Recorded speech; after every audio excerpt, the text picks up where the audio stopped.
Om Namo Bhagavate Vasudevaya. Srimad Bhagavatam, Canto 7, Chapter 9, Prahlad pacifies the Lord with prayers, text number 21. Maya manakshridati karma mayam baliya.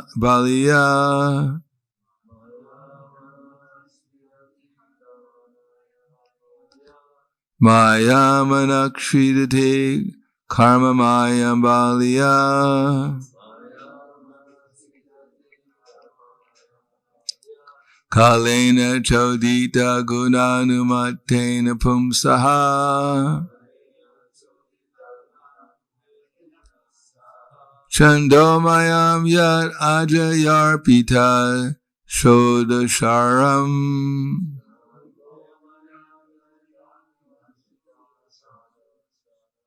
Samsara chakram ajako titaret tvad anyaha. Maya manakshridati karma mayam baliya. Kalena chodita gunanumalena pumsaha. Chadomayam yat ajararpita shodasaram.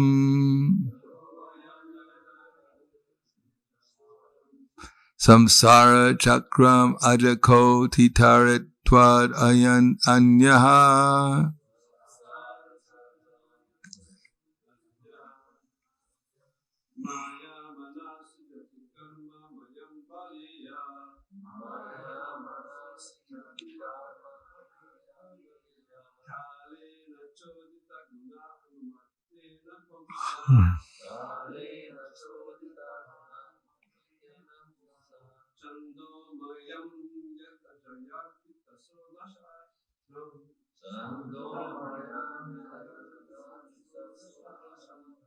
Samsara chakram ajako titaret tvad anyaha.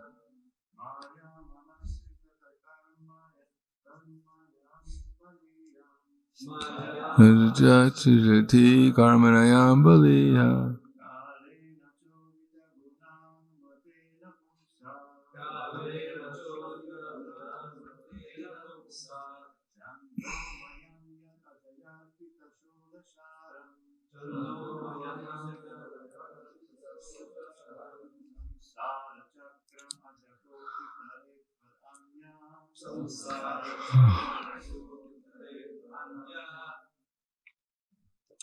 Tommy?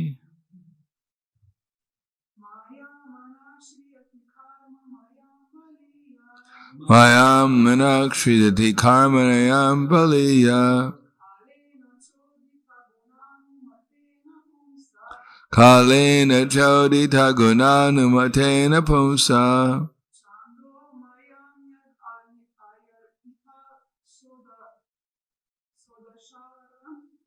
Chandomayam yararpita shodasaram. Samsara chakram ajako titaret taranya. Maya, the external energy of the Supreme Personality of Godhead. That was quite harmonious too. We'll try once again. We'll try it little bits at a time. Bite size. The external energy. That was more like harmony than cacophony. Of the Supreme Personality of Godhead.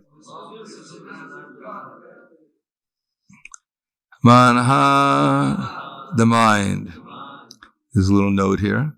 The mind is always planning how to remain in the material world and struggle for existence.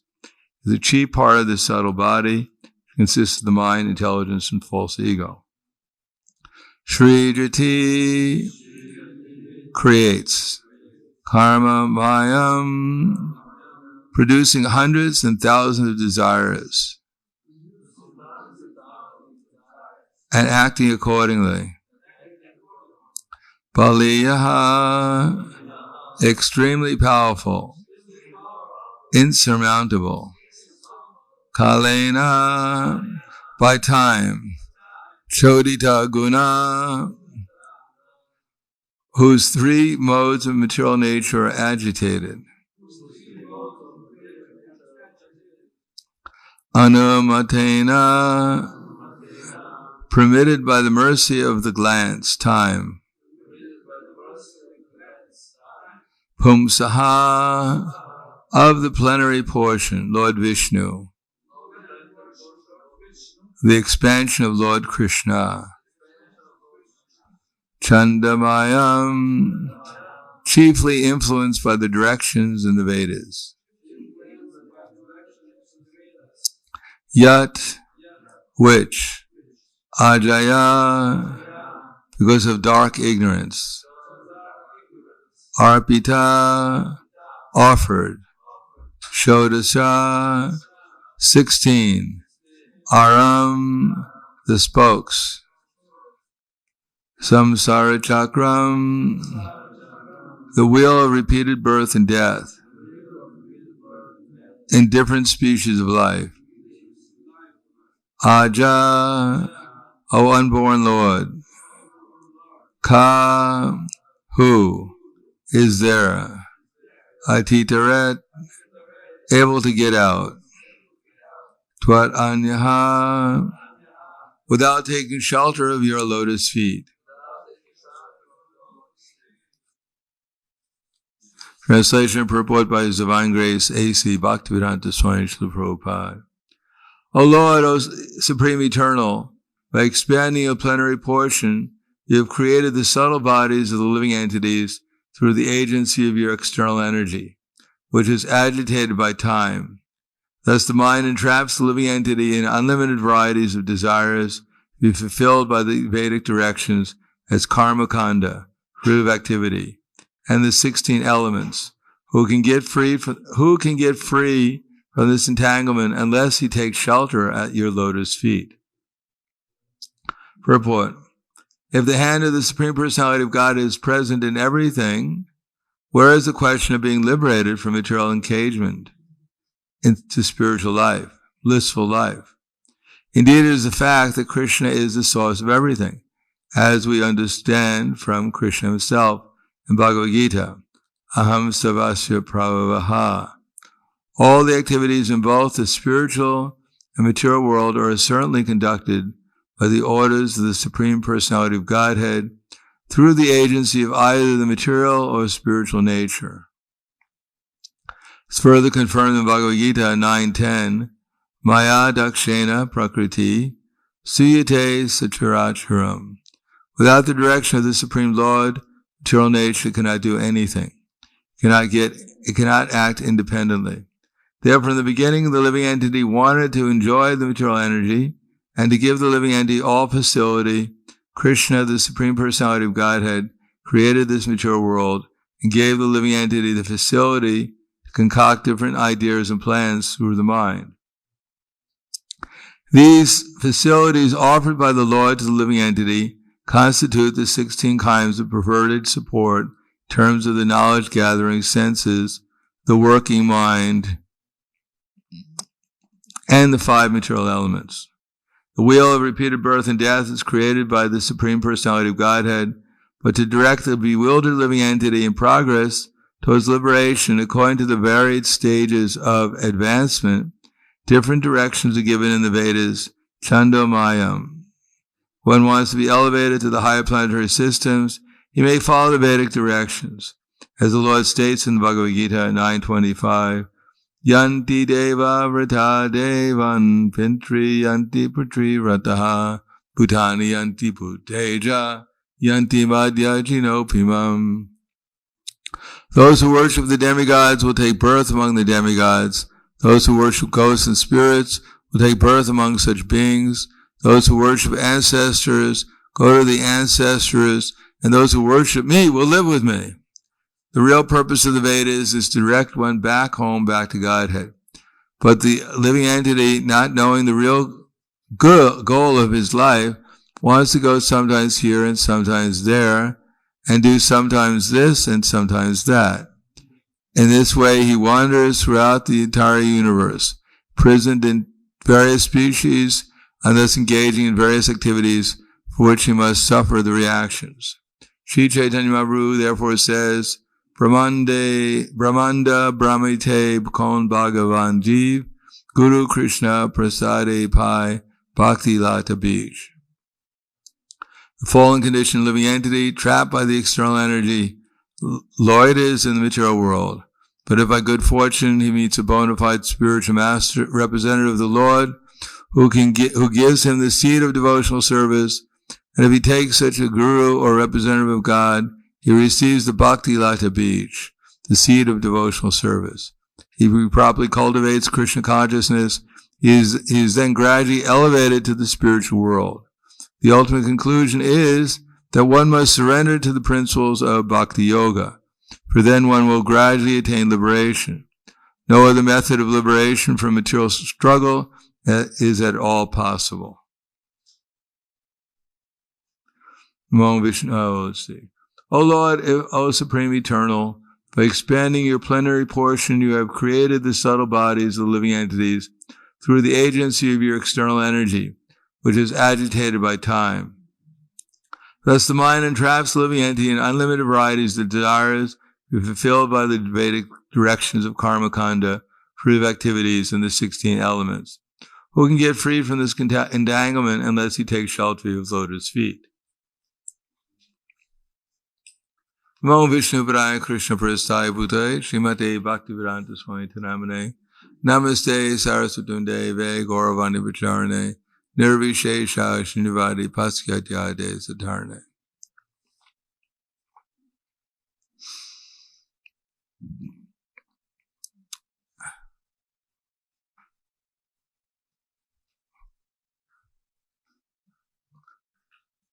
The living entity in this material world carry. Sharira, no, that's a different one. Yeah, that's also applicable. It's the one before.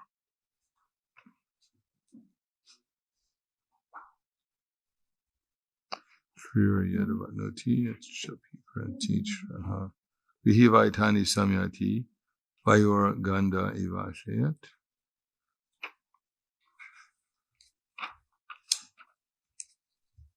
Indriyani Prakriti Stani Karshiti.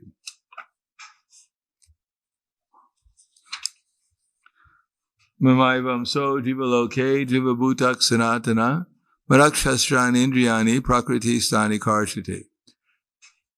So the living entities are all my parts and parcels, and they're all eternal. But due to conditioned life, they're struggling very hard with the six senses, which includes the mind. So our chief problem is our mind. But actually the mind is not the problem, it's our attachment to the mind, to the desires for sense gratification. Yogas chalati manasa. It is not that when one takes up the path of spiritual life, Maya surrenders. No, that's when Maya takes out her box of tricks and starts playing them. And we're interested in Maya, and therefore we're interested in, show me another trick. I haven't seen that one for a long time. Okay, I'm tired of that one. Could you show me another one? So Maya is always interested. And her two tricks are material wealth and sense gratification. Hiranyakashipu. That's the acharya for Maya. Soft bed and gold. If you have enough gold, you can buy a soft bed. And you can put a few things on the bed too. And then your life is supposedly complete. But Maya will never say it is complete. She'll say you have to work harder. You don't have enough. You're insecure. You only have $1 billion. You'll be secure when you have 2. Or 3. Or 50. or 100. As Howard Hughes, at that time, the richest man in the world, he had the equivalent of probably $160 billion. And when they asked him, now that you have so much money, what do you want? And he said, I want more money. He was insecure. He was worried if something went wrong, he couldn't afford toast tomorrow.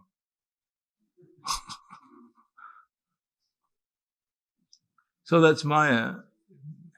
Kamadinam katida palitas dorni deshas te shamayi jata na karuna no prasanti utsridatam yatapate yadu tad sharanam labis tad sharanam abhayam tad upekshitanam. So kamadinam katida palitas dorni deshas. And in so many different ways, Maya is alluring us. Kamadinam, kama. We have so many desires. And they're unlimited. Kamadinam, kati. As soon as there's one desire, then it'll simply expand and multiply itself. Like in the battlefield Kurukshetra, there was one astra. You shoot the arrow, and then it expands itself into 100 arrows. And each of the 100 arrows expand themselves into 100 arrows. And each of the 100 arrows expand themselves into 100 arrows. Therefore, it's very hard to duck the arrows when you have 5 billion arrows coming at you. One of them is probably going to hit you. Similarly, there's one desire, and when we cultivate it, it turns into 5, and then 100, then 1,000. And then we can't count the desires. And then we can we have enough engagement for 10 million lifetimes here to fulfill all those desires. Kamadinam katida kalitas dorni deshas te shamayi. And the desires are never merciful. They never say, well, if you fulfill this desire, you're going to get into trouble, so please don't do it. No, it's all right. You're going to get into trouble, but you must do it. They're never merciful, nor they're the karuna, no prashanti. They never give me any peace, nor are they ever satisfied with my attempts to satisfy them. They're always dissatisfied. You're not trying hard enough. Everyone else is trying much harder than you are. You don't love me like everyone else loves their false ego.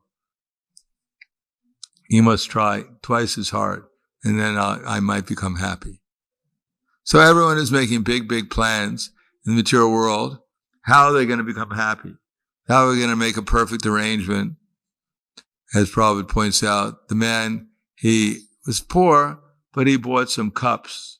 In India, they have these cups made out of clay cups. So he bought some of them, and he was going to do some business. So he set them, but he was a little tired, so he set them down, and he took a little nap. And in his little nap, he was dreaming that I'm going to sell these clay cups, and I'm going to double the profit. I'm going to buy twice as many clay cups. And gradually, after selling these clay cups, I'll make a fortune in a clay cup industry.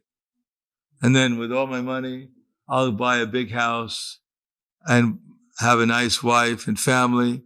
And if my wife and children don't obey me, then I'll kick them. And then in his dream, he kicked his foot out and broke all the clay pots, all the clay cups.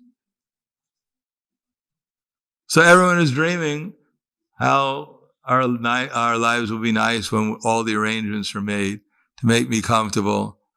But at the end, we die. Come back and get the sinful reactions for all our attempts to make ourselves so comfortable.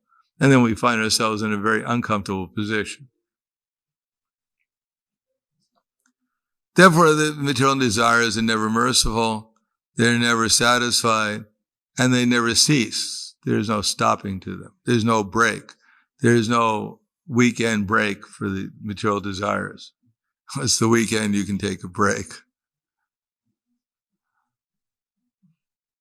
Therefore, Manakshastrin Indriya Prakriti Stani Karshiti. There is Karshiti. And what is this Karshiti? Sharira Yadavapnoti Yatschap Yukramati Shraha Grihivaitani Samyati Vayor Ganda Ivashya. The living entity carries his different conceptions of life, just like the air carries aromas, unless he takes one kind of body and again quits it to take another. So our mind is originally pure, and when we're thinking about Krishna, it becomes ecstatic. By nature, it's free from desire, because the soul doesn't really get any benefit from desiring in the material world. So by nature, the soul is free from desire.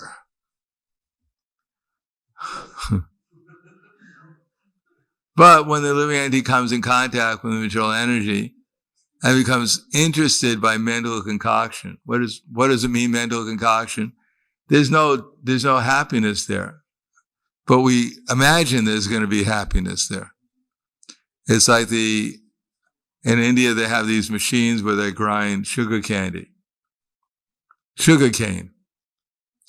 And so they grind the sugar cane, the stalks of sugar cane, and they squeeze out the juice, and they go through it a few times, and then there's apparently you can't get any more juice out of the cane, it's dry, and they throw it into the street.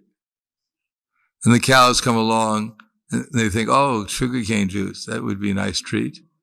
And they pick it up in their mouths, and they chew it, and there's nothing left, not even a drop of sugarcane juice left. They spit it out. And then another cow comes along and says, oh, sugarcane, what a treat. And they pick it up and they chew it, trying to get some sugarcane juice. And then they spit it out. And another cow comes along, oh, remnants, sugarcane, let's go for it. And they pick it up. And so all day long, cows are coming and chewing the chewed. That's where Punastarvich. There's no juice, but they're imagining there could be juice. Otherwise, why do they pick it up and chew it? So we chew this material body, material existence, trying to get some sugar, some juice, something sweet, and we just wind up working our jaws. There's no sweetness. There's only work. And if somehow another drop comes, it's compared to a drop in the desert. As Vidyapati said, material happiness is like a drop in the desert. A desert requires an ocean of water, so that it's not so dry. But if one is dying in the desert, suffering from lack of water, dying of thirst, and the ambulance comes, takes out the bottle to save you, and one drop of water comes out of the bottle. Practically it evaporates on the way down to your tongue. And you think, oh, Krishna's mercy. Then the ambulance rushes to find some other suffering soul to give them a drop of water too. So that's material existence, hankering for that one drop of water. As we heard the story before, the man was walking in the jungle, and suddenly a lion came to attack him. Luckily, there's a tree, so he ran up the tree to avoid the lion. But he grabbed hold of a branch, and the branch broke. Practically, he fell on the lion, but luckily he fell into a hole near the lion. Unfortunately, in the bottom of the hole, there were venomous serpents, and they were climbing up to bite him. And the branch that he was broke, that he was tried to hold on to, there was a hive of poisonous bees, Amazonian bees. And they were all coming, stinging him. And the lion was trying to climb into the hole to eat him. Luckily, on the other side of the hole, beyond the reach of the lion, a man came along with a rope and said, he threw the rope down to the man and said, grab hold of the rope and I'll save you. He said, I'm sorry, I'm not interested. He said, what do you mean? There's snakes coming up to bite you. The bees are stinging you. The lion wants to eat you. He said, well, I broke all my hands and legs. I can't grab hold of the rope.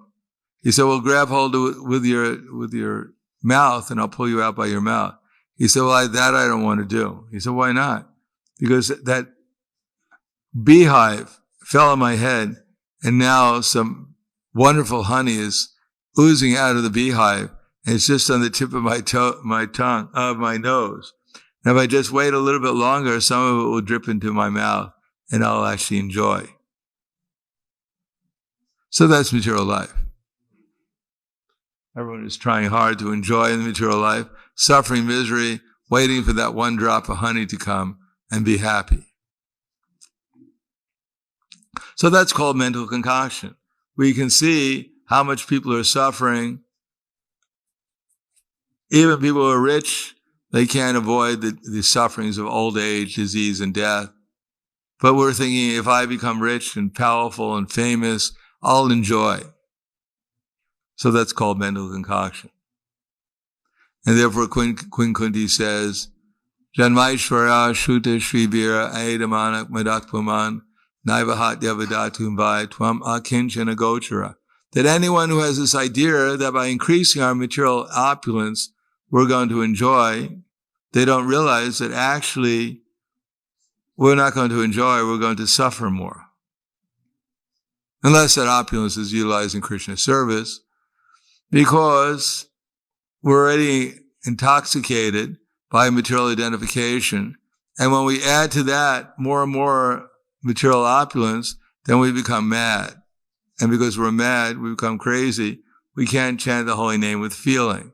And because we can't chant the holy name with feeling, we can't take shelter of Krishna.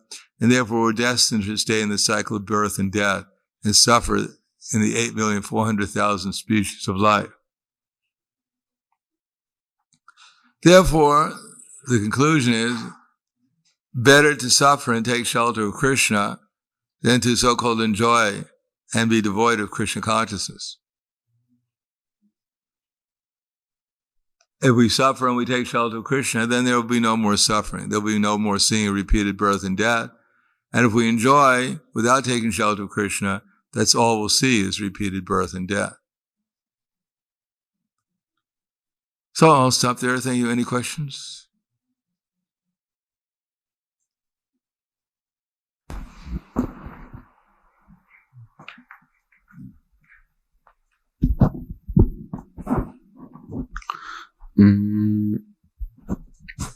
Maharaj, isn't a spiritual life supposed to be happy or joyful? Yes, spiritual life is happy. Or devotional. But we have to enter into spiritual life to experience the happiness. Excuse me? We have to enter into spiritual life to experience the happiness. Spiritual life means to be conscious of Krishna. Without becoming conscious of Krishna, there's no real spiritual life. And conscious of Krishna means we have to remember Krishna. We have to remember what he looks like, what he does, his qualities, his associates. We have to remember, actually, meditate on these things. That's the beginning of spiritual life. Otherwise, we may dress in a certain way, we may act as, do certain things, but unless we're conscious of Krishna, there's no question of spiritual life.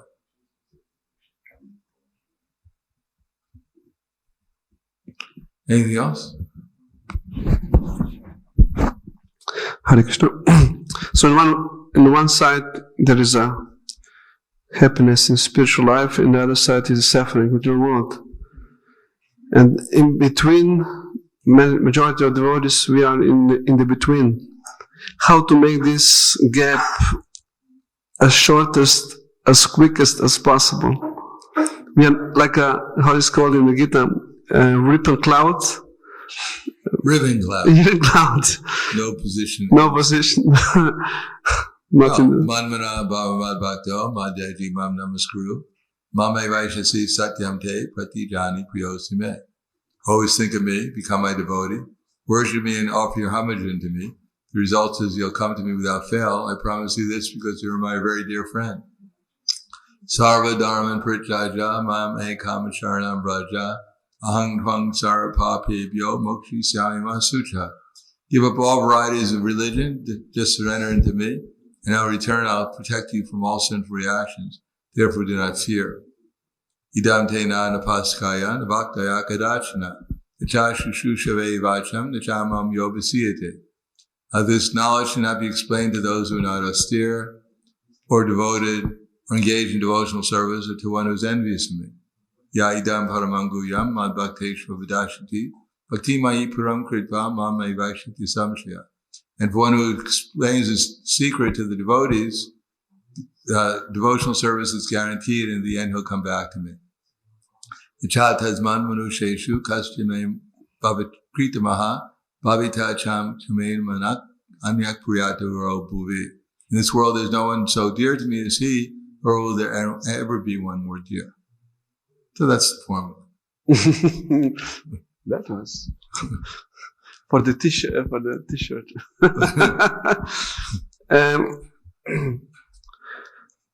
How come that we still cultivate and hope of these desires that we have to go through some material experience? What makes jiva that ultimately has to go to the suffering to really take spiritual path seriously? Because we came here to enjoy. And we have a very long history of trying to enjoy. But we always fail to enjoy. No, there's some happiness here. And that's what we remember. We forget all the misery and we just remember the happiness. So we think, let me duplicate the happiness and increase it. Mm. But we're under the spell of illusion. So, and we forget. We forget all the suffering we went through. We forget all the trouble we went through. We just try to remember the happy time.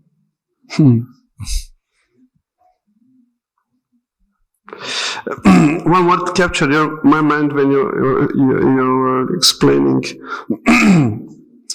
that insecurity, which is generated in the even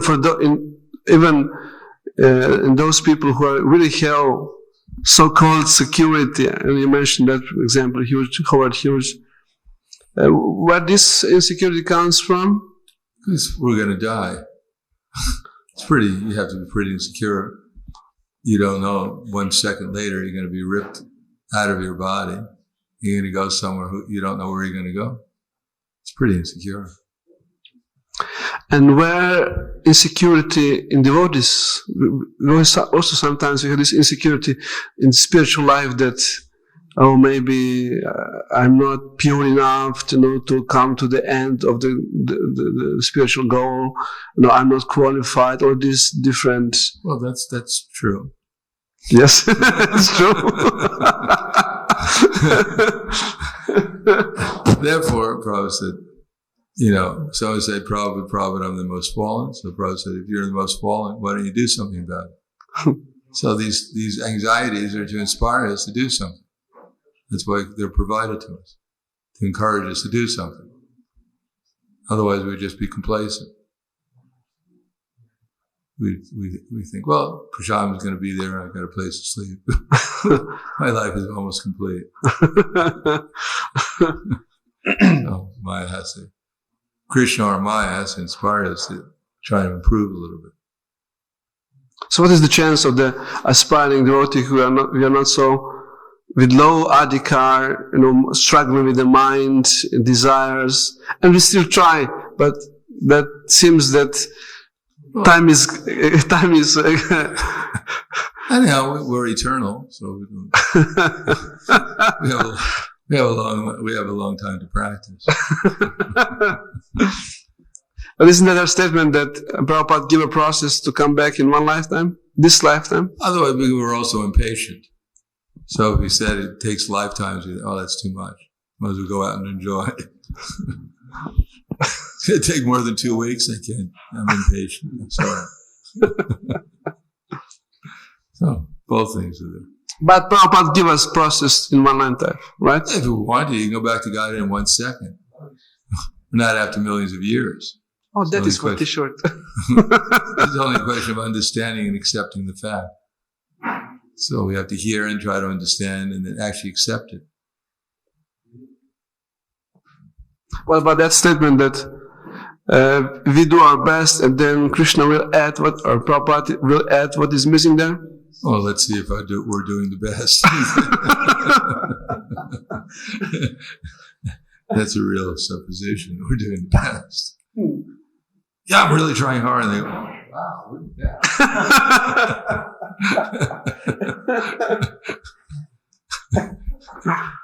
It's like a train's going down, full speed, and someone throws a little leaf on the track, and the train goes,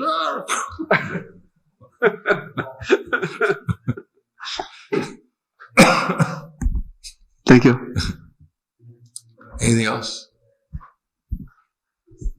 Grantaraj, thank you very much. Grantaraj Srimad Bhagavatam ki jai, Prabhupada ki jai, Prahladananda.